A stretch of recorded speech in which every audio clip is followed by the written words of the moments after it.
નમસ્કાર, હું છું વિક્રમ વકીલ અને તમે જોઈ રહ્યા છો હોટલાઇન ન્યૂઝ.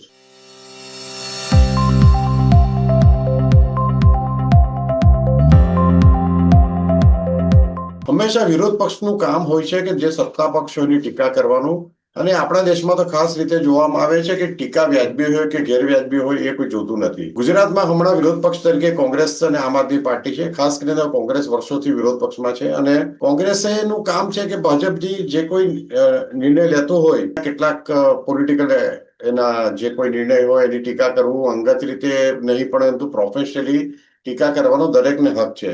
પરંતુ છેલ્લા કેટલાક દિવસોથી આપણે જોઈ રહ્યા છે કે કોંગ્રેસના ધારાસભ્ય જિગ્નેશ મેવાણી, જિગ્નેશ મેવાણી એક જમાનામાં પોતે પણ પત્રકાર હતા અને હું જે પત્રકારિત્વની સ્કૂલમાંથી, એટલે કે જે મેગેઝિનમાંથી મેં શરૂઆત કરી કારકિર્દીની, અભિયાન મેગેઝિન, એમાં જ હું 8 વર્ષ રહ્યો હતો. એમાંથી જ જિગ્નેશ મેવાણી પણ બહાર આવ્યા છે. પછી એ રાજકારણમાં ગયા અને એ જુદી વાત છે કે રાજકારણમાં એમનું કેટલુંક એમનો એંગલ આખો અલગ રહે છે. પણ હમણાં 3-4 દિવસથી એમણે જે નિવેદનો આપ્યા છે, હર્ષ સંઘવી 8 ચોપડી પાસ આ ગામ આખાનું દાપણ કરે છે કે મને જાણ કરજો. લો આ બધા વિડીયો લઈ રહ્યા છે, મૂકો એને ફેસબુક પેજમાં જઈ કે અમારા શિવનગરમાં દારૂ બી છે, ડ્રગ્સ બી છે અને ગાંજો બી છે. તારામાં તાકાત હોય તો બંધ કરાય. 8 ચોપડી પાસ. આપણે બીજું બધું એક કિસ્સાની પાછળ ન જો, દારૂબંધી કે ડ્રગ્સ કે બધું તો ઠીક છે, એ વિશે આપણે થોડી વાત કરીશું. પણ એમણે જે ભાષાનો પ્રયોગ કર્યો છે, અને ખાસ કરીને ગૃહમંત્રી અને ડેપ્યુટી ચીફ મિનિસ્ટર ગુજરાતના છે હર્ષભાઈ સંઘવી, એમને માટે જે ભાષાનો પ્રયોગ કર્યો છે એનાથી જે જાગૃત નાગરિક છે એને ખૂબ આંચકો લાગ્યો છે. આજે આપણી સાથે આ બાબતે ચર્ચા કરશે ખૂબ જ જાણીતા પત્રકાર, લેખક અને સાહિત્યકાર ભીખેશભાઈ ભટ્ટ. ભીખેશભાઈ ભટ્ટને સાહિત્ય સાથે ખૂબ જૂનો નાતો છે અને અમે બંને સાથે અભિયાનમાં પણ કામ કર્યું હતું. અમે અભિયાન શરૂ થયું ત્યારે પછી ભીખેશભાઈ છોડીને બીજા જગ્યાએ ગયા હતા. ભીખેશભાઈ આજે હોટલાઇન ન્યૂઝ સાથે પહેલી વાર જોડાયા છે. ભીખેશભાઈ, આપનું ખૂબ ખૂબ સ્વાગત છે. આભાર વિક્રમ. વિકેશભાઈ, તમે પણ છેલ્લા થોડા દિવસથી ડિજિટલ મીડિયામાં ખાસ જોતા હશો કે જિગ્નેશ મેવાણી બે બેફામ અને વધારે પડતા આક્રમક થતી એક નાના ઇસ્યુને જે ચગાવી રહ્યા છે. દારૂ જુગારનો અડ્ડો કે ડ્રગ્સ વેચવાનો એ આક્ષેપો તો વર્ષોથી થાય છે, પહેલી વાર નથી થતા કોઈ ગૃહમંત્રી સામે. પરંતુ જે ગૃહમંત્રી સામે પર્સનલ આક્ષેપો કર્યા છે એમણે, ખાસ કરીને 8મું ધોરણ પાસ એવું બોલે છે. હવે હું વર્ષોથી આ માનું છું કે ભણતર અને સફળતાને, ભણતર અને સંસ્કારને કોઈ લેવા દેવા નથી. અને હર્ષભાઈએ વળતો જવાબ એ જ આપ્યો કે ભાઈ ગમે એટલો ભણેલા હોય જિગ્નેશ મેવાણી, પણ આ સંસ્કારની ઓછપ બતાવે છે જે રીતે જે ભાષા પ્રયોગ કરી રહ્યા છે. હવે આ એની સામે પાછળ જિગ્નેશ મેવાણીએ વળતો જવાબ આપ્યો છે. પરંતુ હું જે આ પ્રોગ્રામ શરૂ થયો પહેલા ભીખેશભાઈ સાથે અમે વાત કરતા હતા ત્યારે અમે એક વાતની ચર્ચા કરી કે ગુજરાતના ટોચના સાહિત્યકારો, આપણે ભૂતકાળના પણ જોઈએ તો મોટે ભાગના એમાંથી સ્કૂલનું ધોરણ પણ પૂરું નહોતું કર્યું, સ્કૂલનું ભણતર પણ પૂરું નહોતું કર્યું. એ જ રીતે કેટલા પત્રકારોને અમે ઓળખીએ છીએ, મારે નામ નથી આપવા અહીંયા, જે અત્યંત સફળ પત્રકારો છે ગુજરાતીમાં. એમણે પણ ઘણા ગ્રેજ્યુએશન પૂરું નથી કર્યું, ઘણા સ્કૂલિંગ પૂરું નથી કર્યું. એવા ગુજરાતભરમાં પત્રકારોને આપણે ઓળખીએ છીએ અને છતાંય પત્રકારિત્વ ક્ષેત્રે ઉજળા નામ કાઢ્યું છે. અને પોલિટિક્સમાં તો ઘણા બધા છે. પોલિટિક્સમાં તો તમે એક જમાનામાં જોશો કે પોલિટિક્સમાં નહીં, સમાજ સેવામાં એ નામ સાથે ભીખેશ ભટ્ટ આપના એમને થોડી વાતચીત પણ કરશે તમારી સાથે. ભીખેશભાઈ, આજે જિગ્નેશ મેવાણીએ જે રાજકીય હથિયાર તરીકે એમની બેફામ વાણી વિલાસનો ઉપયોગ કર્યો છે, તો એ પ્રસંગે આપણે જોવું છે કે ભાઈ ભણતર અને સફળતાને કે ભણતર અને સંસ્કારને કોઈ લેવા દેવા ખરી, ભીખેશભાઈ? જરાય નહીં.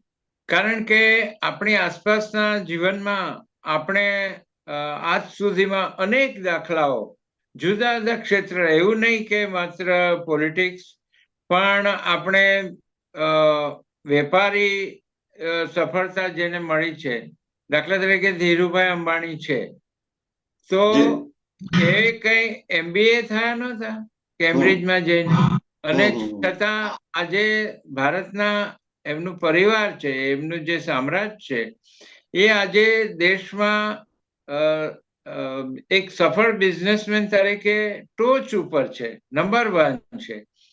તો આવા તો અનેક દાખલા છે કે જેમાં નાનજી કાળીદાસ, આપણે ગઈ પેઢીમાં, જૂની પેઢીમાં લઈએ તો પરદેશ જતા રહ્યા હતા અને એમણે આફ્રિકા અને બધા એ બાજુના દેશોમાં અનેક જગ્યાએ પોતાની વ્યાપારિક સંસ્થાઓ ઊભી કરી ખૂબ સફળતા મેળવી વ્યાપારમાં, અને અહીંયા પાછા આવ્યા, ભારત પાછા આવ્યા પછી પણ એમણે એમના જે કઈ બિઝનેસ ક્ષેત્રો હતા એમાં જબરદસ્ત આજે પોરબંદરમાં જૂની તમામ સંસ્થાઓમાં દાતા તરીકે તમે નાનજી કાળીદાસનું નામ સાંભળશો, વાંચશો. એમના કુટુંબમાં પણ આજે સિમેન્ટ ઉદ્યોગ છે, સિદ્ધિ સિમેન્ટ, હાથી. તો એ જ પરિવારની પરંપરામાં આજે એ લોકો વ્યવસાય કરી રહ્યા છે, અને સફળતાની બાબતમાં કહીએ તો અસાધારણ સફળતા ગણાય. એમનું તો વ્યક્તિત્વ એવું કે એમાંથી પણ તમે પ્રેરણા લઈ શકો. એમની વ્યાપારી કોઠાસૂ જુઓ તો એમાંથી પણ તમે, એટલે એમનું જાહેર જીવન, ગુરુકુળ સંસ્થા એ પરિવારની આજે પણ પોરબંદરમાં એક પ્રતિષ્ઠિત શૈક્ષણિક સંસ્થા છે. તો હું માનું છું કે આ જે ક્લાસરૂમ ટીચિંગ છે, હું તો એક યુનિવર્સિટી સાથે આટલા બધા વર્ષોથી, ગણપત યુનિવર્સિટી સાથે હું 24 વર્ષોથી સંકળાયેલો છું, અને એ પહેલા મેં 20-25 વર્ષ ગુજરાતી જર્નાલિઝમ કર્યું. તો મારી આસપાસના જગતમાં મને અનેક સફળ લોકો એવા મળ્યા છે જેમની પાસે અભ્યાસની રીતે, શિક્ષણની રીતે જોઈએ તો કોઈ મોટી ડિગ્રી હોતી નથી. ઘણા બધાએ સ્કૂલ કક્ષાએ જ અભ્યાસ છોડી દીધો છે, કોઈ મેટ્રિક સુધી ભણ્યું છે. તો અને જીવનમાં એ લોકો ખૂબ સફળ થયા છે. આપણે મોરારી બાપુનો દાખલો લઈએ તો મોરારી બાપુ મેટ્રિક સુધી ભણ્યા અને પીટીસી કર્યું, પણ આજે જુઓ કે વિદ્વતાની દ્રષ્ટિએ એમનો શાસ્ત્રોનો અભ્યાસ અને એક કથાકાર તરીકે એમની વૈશ્વિક કક્ષાની સફળતા એ કેટલી બધી મહત્વની છે. એમના દ્વારા હજારો સંસ્થાઓને કરોડો રૂપિયાની સહાય મળી છે, ટેકો મળ્યો છે, અને એ સંસ્થાઓ આજે ઊભી થઈ છે, ચાલે છે. એમનું કેટલું મોટું જાહેર જીવનમાં અને સેવાના ક્ષેત્રે આ પ્રદાન ગણાય. એટલે ડિગ્રીનું મહત્વ નથી. એમનો જે વ્યક્તિત્વનો વિકાસ છે, એમનું જે ઘડતર છે, એમનું ભીતર કેટલું સમૃદ્ધ છે, એના ઉપર જીવનમાં એની સફળતાનો, એમની પ્રતિષ્ઠાનો આધાર છે. સફળતા, ગુણવંત શાહે એક સરસ વાત કરેલી કે સફળતા અને સાર્થકતા જીવનમાં એ બે જુદી વાત છે. દાખલા તરીકે એમણે સરસ દાખલો પણ આપેલો કે મેડોના છે, દુનિયાની આટલી મોટી ગાયિકા છે, નૃત્યાંગના છે, એમનો એક કાર્યક્રમ કરવો હોય તો 25-50 કરોડનું આયોજન કરવું પડે. બહુ સફળ એમની કારકિર્દી ગણાય, નામના છે ને પૈસા પણ છે. પણ બીજા એવા દાખલા તરીકે મધર ટેરેસા છે, તો એમની પણ ખ્યાતિ, એમનું સેવાનું કામ જુઓ તો એ કેટલી મોટી સફળતા છે. એટલું જ નહીં, એમના જીવનમાં જે સાર્થકતા ઉમેરાયેલી છે એ મેડોનાના જીવનમાં નથી. તો આ જીવનનું મૂલ્ય છે, એ બે, એમની સફળતાનું તો મૂલ્ય છે જ, પણ એમનું જીવન કેટલું સાર્થક થયું છે એ પણ એટલું જ મહત્વનું છે. અને એને શિક્ષણ સાથે સીધો કોઈ સંબંધ નથી. ડિગ્રીને કારણે આ થતું નથી હંમેશા. કેટલા બધા લોકો આપણે જાણીએ છીએ કે પીએચડી હોય છે, આઈઆઈએમના ગ્રેજ્યુએટ હોય છે, વિશ્વની ખ્યાતનામ યુનિવર્સિટીઓમાં લોકો નાપાસ તો થતા જ હશે ને. 100% રિઝલ્ટ કોઈ યુનિવર્સિટીના આવતા નથી. આઈઆઈએમમાં એડમિશન મળે એ મોટી વાત છે, પણ એમાં નિષ્ફળ જનારા લોકો હશે. તો આ જે બધી આ શિક્ષણની જે આ બાબત છે, ડિગ્રીની જે આ બાબત છે, એ સીધી રીતે તમને જીવનમાં સફળતા અપાવતા નથી. એને જ કારણે જીવન સફળ નથી થતું, એને જ કારણે જીવન સાર્થક નથી થતું. મૂલ્ય છે એ તમારા વ્યક્તિત્વનો, કેવી રીતે વિકાસ થાય છે, તમારું ભીતર, તમારા સંસ્કાર, તમારા મા બાપ, તમારો ઉછેર કઈ રીતે થયો છે, તમે કઈ સંસ્કૃતિમાં મોટા થયા છો, આ બધી બાબતો પણ જીવનના ઘડતરમાં એટલી જ મહત્વની છે. કેવળ કોઈ 8 ધોરણ ભણેલું છે એટલે એ જીવનમાં નિષ્ફળ થશે, અથવા તો એના જીવનનું કોઈ મૂલ્ય નથી, અથવા તો એ જે કાંઈ કામ કરે છે એમાં ગુણવત્તા નહીં હોય, એવું આપણે કહી ન શકીએ. વિરોધ કરવા ખાતર થયેલો વિરોધ છે. જિગ્નેશ મેવાણી પાસે કદાચ બીજા કોઈ મુદ્દા નહીં હોય હર્ષ સંઘવીને ટાર્ગેટ કરવાના, એટલે એક જ ઘણા વખતથી ઘણા મહિનાઓથી હું જોઉં છું કે એક જ મુદ્દે આ હંમેશા એમને ટાર્ગેટ કરે છે. પણ આપણે આ ક્ષણે ગુજરાતી સાહિત્યકારોની વાત પણ કરીએ કે આપણે જે મોટા મોટા નામ છે એમાંથી ઘણા સ્કૂલિંગ પણ પૂરું નથી કર્યું હતું. હું માનું છું પન્નાલાલ પટેલથી માંડીને ઘણા બધા એવા હશે. આ બાબતે તમે થોડો પ્રકાશ પાડો. પન્નાલાલભાઈ ની સર્જકતા એવી કે એમને ભારતનો સર્વોચ્ચ કહેવાય એવો દિલ્હીની સાહિત્ય અકાદમીનો જ્ઞાનપીઠ પુરસ્કાર પણ એમને મળેલો છે. એ એમની જે સર્જકતા છે એ એમનું એક પ્રકારે થયેલું સન્માન છે.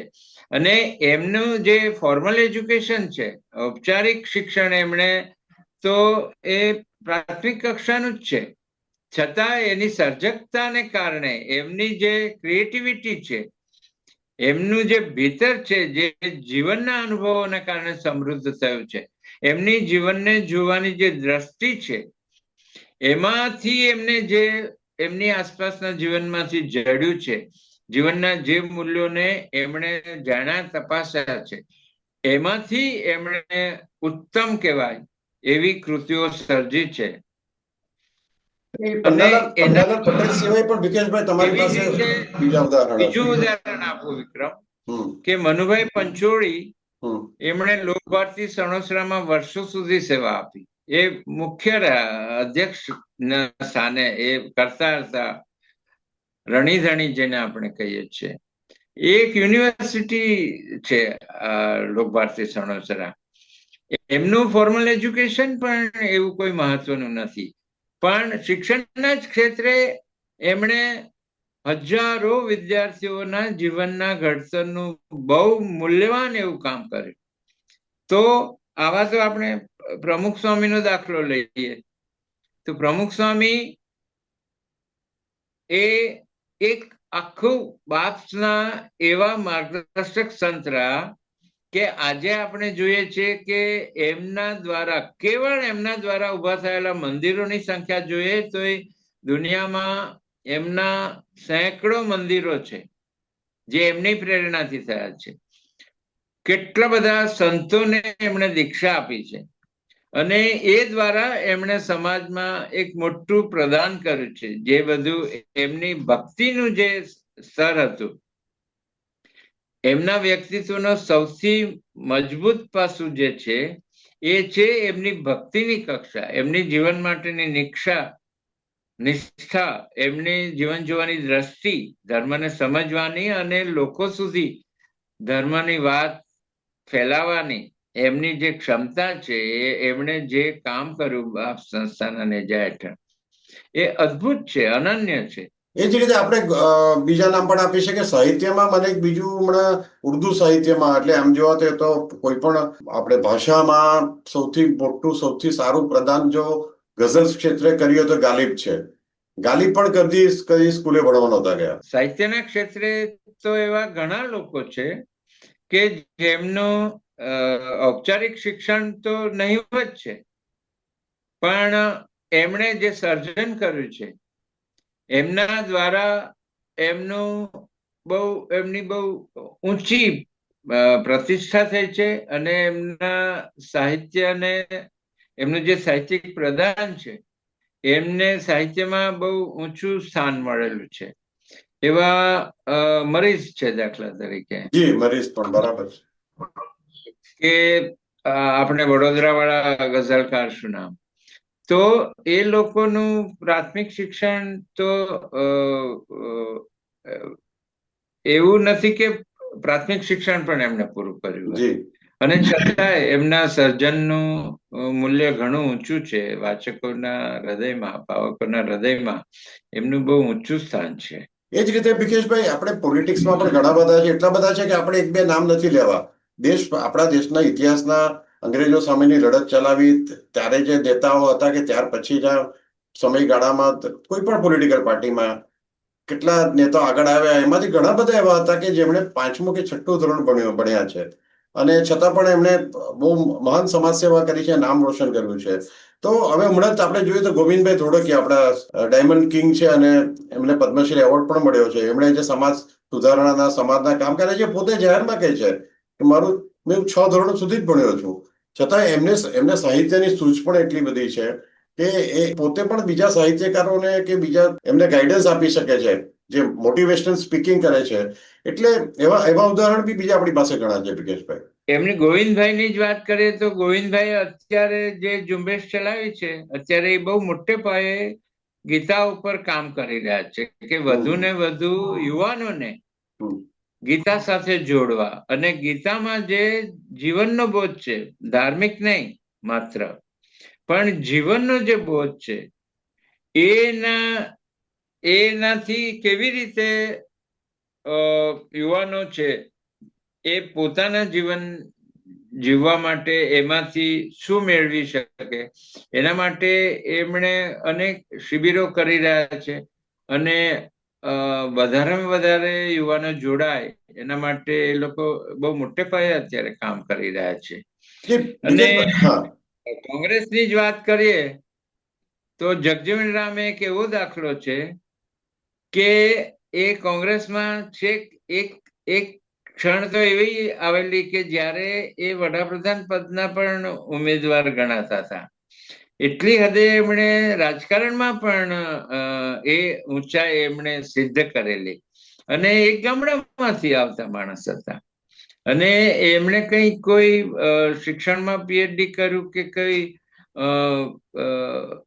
પોલિટિક્સમાં રાજ્યશાસ્ત્રનો કોઈ અભ્યાસ કર્યો હોય એવું નથી. રાજકારણીઓની વાત પર પાછા આવીએ થોડા કે આ એક તો હર્ષ સંઘવી સામે જે આક્ષેપો છે આના કે ભાઈ દારૂ જુગારના અડ્ડા ચાલે છે અને ઢીકણું ચાલે છે અને ડ્રગનું ચાલે છે, તો મેં આજે જ થોડો આર્કાઇવ્સમાં ગઈને રેકોર્ડ જોયો તો હર્ષ સંઘવી હોમ મિનિસ્ટર બન્યા પછી ડ્રગ્સ સૌથી વધારે પ્રમાણમાં ડ્રગ્સ પકડાયું હોય તો હર્ષ સંઘવી હોમ મિનિસ્ટર બન્યા પછી પકડાયું છે. સૌથી વધારે ગુનાખોરી પર કંટ્રોલ આવ્યો હોય તો હર્ષ સંઘવીને કારણે આવ્યો છે. અને ત્રીજી વાત કે પોલીસ ડિપાર્ટમેન્ટ સાથે એમનો સમન્વય બહુ સારો છે. હું જોઉં છું, ઘણા વર્ષોથી એમને નજીકથી ઓબ્ઝર્વ કરું છું, તો એ પોલીસ ડિપાર્ટમેન્ટ પોલીસ અધિકારીઓનું મોરલ ઊંચું રહે એ માટે સતત પ્રયત્ન કરે છે. આપણે એમ નથી કહેતા કે જિગ્નેશ મેવાણી એમને વખાણ કરવા જોઈએ, પણ તમે એની ટીકા કરો, જે કે વ્યાજબી ટીકા થતી હોય તે કરો. તમે લો એન્ડ ઓર્ડરનું તમારી રીતે વિરોધ પક્ષમાં તમારું એ જ કામ છે, તમે કરતા રહો. પણ દર વખતે એક જ જૂની ઘસાયેલી રેકોર્ડ વગાડે અને એક પ્રકારનું આમાં મને ખ્યાલ છે ત્યાં સુધી હર્ષ સંઘવીને આમાં કોઈ ફેર નથી પડતો, કારણ કે એ વાત બધા જ સત્તાધીશો આવી ટીકાથી ટેવાઈ ગયા હોય છે. પરંતુ આમાં લોકો સમક્ષ બહુ ખોટો મેસેજ જાય છે, કોંગ્રેસનો ખોટો મેસેજ જાય છે, કોંગ્રેસ પક્ષનું ખરાબ દેખાય છે. જેમ નરેન્દ્ર મોદીને બિહારમાં એમની માતા સંદર્ભે ગાળો બોલવામાં આવી હતી સ્ટેજ પર, ત્યારે નરેન્દ્ર મોદીને કોઈ ફેર નહોતો પડ્યો, પણ આ કરનાર બિહારમાં સાફ થઈ ગયા વિરોધ પક્ષો. તો જિગ્નેશ મેવાણીના વલણથી ભવિષ્યમાં કોંગ્રેસ પક્ષને પોલિટિકલી બહુ જ મોટું નુકસાન થવાનું છે. અને કોંગ્રેસના કેટલાક મારા મિત્રો છે, એમની સાથે વાત કરું છું, હું તારા ઓફ ધ રેકોર્ડ કહે છે કે અમને પણ નથી ગમતું આ, પણ હવે ઉપરથી હાઈકમાન્ડને કઈ બહુ કે પડી નથી અને જે ચાલે ચાલવા દે છે. અને કારણે ભવિષ્યમાં કોંગ્રેસને પણ, જે ગુજરાતના શિક્ષિત મતદારો છે, જે શિક્ષિત લોકો છે, એને આવી ભાષા પસંદ નથી આવતી. આ વાત બહુ સાચી છે કે માણસ કોઈ પણ ક્ષેત્રે જ્યારે ટોચ ઉપર પહોંચે છે, શિખર ઉપર બિરાજે છે, ત્યારે સૌથી મહત્વની બાબત એ બની જાય છે, તમે સમૃદ્ધિની ટોચ ઉપર હો, તમે શિક્ષણની ટોચ ઉપર હો, તમે રાજકારણમાં કોઈ મોટું સ્થાન પ્રાપ્ત કર્યું છે, સમાજમાં કર્યું છે, ધર્મમાં કર્યું છે, કોઈ પણ ક્ષેત્રે તમે મોટું વિજ્ઞાનમાં, પણ ત્યારે તમારો પોતાનો જે વિવેક છે, શું સારું ને શું નરસું, ક્યારે શું બોલવું અને શું ન બોલવું, એ જે તમારો વિવેક છે, જીવનને જોવાની સામા માણસને જાણવા સમજવાની, એનું માન ને કેટલો આદર કરવો, આ બધી જે સમજ છે એ સૌથી મહત્વની સમજ છે. આજે ઐશ્વર્યા રાય આટલી સૌંદર્યવાન સ્ત્રી છે, પણ બોલે ત્યારે જો એના મોઢામાંથી ગાળ નીકળે તો એના સૌંદર્યનું કોઈ મૂલ્ય નથી. કોઈ મોટા અબ્રાહમ લિંકન છે, આટલી ઊંચાઈએ પહોંચ્યા પછી એમનો જીવન વિશેનો એક નબળો વિચાર, એક નબળી વાત, કે જીવનની કોઈ એવી એમના વ્યક્તિત્વની કોઈ એવી નબળાઈ છે એ એમને નીચે સુધી આજે એમના માટે લોકોના હૃદયમાં જે સ્થાન છે એ શેના માટે છે?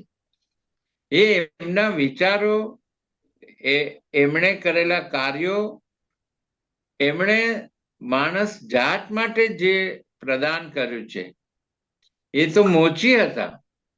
અને એકવાર સંસદમાં એકવાર એમની એક વિરોધ પક્ષના નેતાએ ટીકા કરી અને કીધું કે તમે શું કરવાના છો દેશ માટે, તમે તો જોડા સાંધતા હતા. ત્યારે એમણે એક બહુ સરસ વાત કરેલી કે હા, ચોક્કસ હું જોડા સાંધતો હતો, પણ ત્યારે પણ હું શ્રેષ્ઠ રીતે જોડા સાંધતો હતો. મારું જ્યારે જે કામ હોય એ હું મારી શ્રેષ્ઠ કક્ષાએ કરું છું, અને એટલે જ હું દેશ માટે પણ તમને ખાતરી આપું છું કે હું ચોક્કસ દેશને ઉપયોગી છે એવું કામ કરીશ અને હું મારા કામમાં સફળ નીવડીશ. જિગ્નેશ મેવાણીને એ સિવાય દેશમાં બીજા પણ કેટલાક રાજકારણીઓ એવા છે કે જેમણે સસ્તી લોકપ્રિયતા મેળવીને શોર્ટકટથી આ સફળ થવું છે, પરંતુ એ શોર્ટકટ નો રસ્તો કદાચ એમને ખોટા રસ્તે લઈ જઈને એમને પડતી પણ લાવે એ આ લોકોને ખબર નથી. અને બીજું, જિગ્નેશ મેવાણી કદાચ એવો કહી શકે હું યુવાન છું, મારું લોહી બહુ ગરમ છે. અરે ભાઈ, બધા જ યુવાનોનું લોહી ગરમ હોય છે. એને કારણે એમ નથી કે તમે કોઈ વ્યક્તિને કોઈ આશિષ્ટ ભાષામાં વાત કરો. મુકેશભાઈ, તમે અમારી સાથે જોડાયા અને બહુ જ સુંદર મજાના વિચારો શેર કર્યા એ બદલ આપનો ખૂબ ખૂબ આભાર માનું છું. Thank you very much. આભાર. આવા પ્રકારના વિડીયો તમને જોવા ગમતા હોય તો હોટલાઇન ન્યૂઝ ચેનલને લાઇક, શેર અને સબસ્ક્રાઇબ કરો.